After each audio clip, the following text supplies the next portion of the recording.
পোয়া পিঠে এইভাবে বানালে প্রত্যেকটা পিঠে বলের মতো ফুলবে, একই শেপের হবে, তুলোর মতো নরম হবে, মুখে দিলেই মিলিয়ে যাবে। আর সব পিঠে সেরা সেরা এই দুর্দান্ত স্বাদের পোয়া পিঠে কিভাবে বাড়িতে খুব সহজে বানাতে হবে সেটাই একদম স্টেপ ধরে ধরে দেখাবো। রেসিপির জন্য প্রথমেই নিয়েছি এখানে 1 বাটি চালের গুঁড়ি, সিদ্ধ চালের গুঁড়ি এখানে নিয়েছি। আর এখানে নিয়েছি ওই বাটি করেই 1 বাটি ময়দা। যতটা চালের গুঁড়ি ততটাই নিতে হবে ময়দা। তার মধ্যে স্বাদ মতো লবণ অ্যাড করলাম, ওই 1 চিমটে মতো লবণ দিয়ে দেবে। লবণটাকে ভালো করে মিশিয়ে নিয়েছি। এবারে আমি গুড় দিয়ে দিচ্ছি। এখন নলেন গুড় বা খেজুরের গুড় প্রচুর পরিমাণে বাজারে পাওয়া যাচ্ছে, ওই বাটি করে 1 বাটিই দিলাম। সবই আমি একটা বাটি মাপ করে দিচ্ছি, তোমাদেরও মেশাতে এবং বুঝতে সুবিধা হবে। ভালো করে গুড় দিয়ে আমি ময়দা আর চালের গুঁড়িটাকে মেখে নিয়েছি। এবার ওই একই বাটি মাপ করে আমি লিকুইড দুধ দিয়ে দিয়েছি হাফ বাটির মতো, হাফ বাটির থেকে সামান্য কমই দিয়েছি। এবার ভালো করে মাখতে হবে, মেখে ব্যাটারটাকে রেডি করতে হবে। তো মোটামুটি 2-3 মিনিট সময় ধরে ভালো করে মেখে নিলেই হয়। এই পোয়া পিঠের ব্যাটার বানানো খুবই সহজ, আর আমি একদম বাড়িতে থাকা উপকরণ দিয়ে দেখাচ্ছি। যদি বাড়িতে নারকেল কোড়া থাকে একটু নারকেল কোড়া অ্যাড করতে পারো, খোয়া ক্ষীরও অ্যাড করতে পারো, সেক্ষেত্রে টেস্টটা অনেক বেশি বেড়ে যায়। এবারে আমি খুব সহজ পদ্ধতি দেখাবো, দুরকমভাবে দেখাবো। একটা বাটি এরকম ছোট স্টিলের সবারই থাকে, তো সেটাকে আমি তেলের সঙ্গে একই সাথে গরম হতে দিলাম। আর এদিকে ব্যাটারটাকে আমি 10 মিনিট রেস্টে রেখে দিয়েছিলাম। 10 মিনিট পর দেখাচ্ছি। চালের গুঁড়ি আর ময়দাটা দেখো ফুলে উঠেছে। ব্যাটারটা কিন্তু বেশ একটু টাইট হয়ে গেছে, এরকমটা রাখা যাবে না, ব্যাটারটাকে মিডিয়াম ঘনত্বের করতে হবে। আরও একটু দুধ আমি দিয়ে দিলাম। তো খুব ভালো করে ফেটিয়ে আমি মিশ্রণটাকে রেডি করে নিচ্ছি, আর দেখিয়ে দিচ্ছি দেখো ঠিক এরকমটা করতে হবে। একদম পাতলাও করবে না, আবার একদম ঘনও না হয়ে যায়। আর দুধ এখানে লেগেছে আমার হাফ বাটির থেকে সামান্য কম।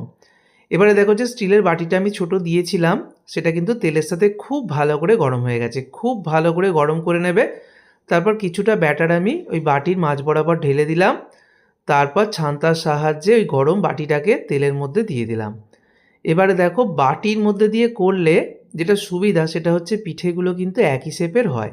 আমি আরও একটা পদ্ধতি দেখিয়ে দেবো, দেখো কত সুন্দর হয়েছে, একদম এক মাপের হবে। আর বেশ সুন্দর ফুলকো ফুলকো পিঠে তৈরি হচ্ছে। যখনই দেখবে ভাজাটা কমপ্লিট হয়ে গেছে তখন বাটিটাকে এরকম উল্টিয়ে দেবে, দেখবে বাটি থেকে আপনা আপনি ছেড়ে দিচ্ছে। বাটি যদি ভালোভাবে গরম না হয় তাহলে কিন্তু বাটি থেকে ছাড়বে না, তাই তেলের সঙ্গে বাটিটাকে হাই ফ্লেমে খুব ভালো করে গরম করে নেবে। আর পোয়া পিঠে ভাজার সময় গ্যাসের ফ্লেমটাকে মিডিয়ামে রাখবে, লো টু মিডিয়াম হিটে রেখে ভাজলেই হবে। এবার একটা প্লেট দিয়ে দেখাচ্ছি। একটা প্লেটকেও আমি খুব ভালো করে গরম করে নিয়েছি। আমি দুরকমভাবে দেখিয়ে দিলাম। এই দুটো পদ্ধতিতে যে কোনো একটা পদ্ধতি তোমরা ফলো করে বানালে প্রত্যেকটা পোয়া পিঠে এক মাপের হবে। সরাসরি তেলে ফেলেও কিন্তু মানে তেলের মধ্যে দিয়েও কিন্তু ভাজা যায়, সেক্ষেত্রে শেপটা কিন্তু একরকম হয় না।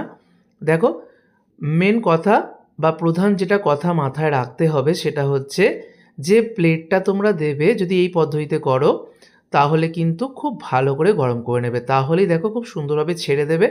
তারপর ওপরটা একটু তেল দেবে, তারপর 2 পিঠ লালচে করে ভেজে তুলে নিলেই রেডি হয়ে যাবে এক শেপের পোয়া পিঠে। একদম সামনে থেকে দেখাচ্ছি, দেখো কালারটা আসার পর কতটা সুন্দর দেখতে হয়েছে। এইভাবে বাকি সমস্ত পিঠেগুলোকে আমি ভেজে নেব। এইভাবে পিঠে ভাজলে প্রত্যেকটা পিঠে এক শেপের হবে এবং পিঠেগুলো যেমন সুন্দর দেখতে হবে খেতেও কিন্তু দুর্দান্ত হবে। আর ফুলকো ফুলকো দেখো কতটা সুন্দর হয়েছে।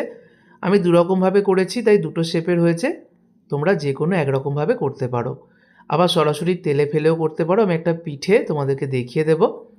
ভিতরটা নরম তুলতুলে জালিদার দুর্দান্ত স্বাদের পোয়া পিঠে বা গুড় পিঠে বা ভাজা পিঠে যাই বলা না কেন রেডি হয়ে গেল।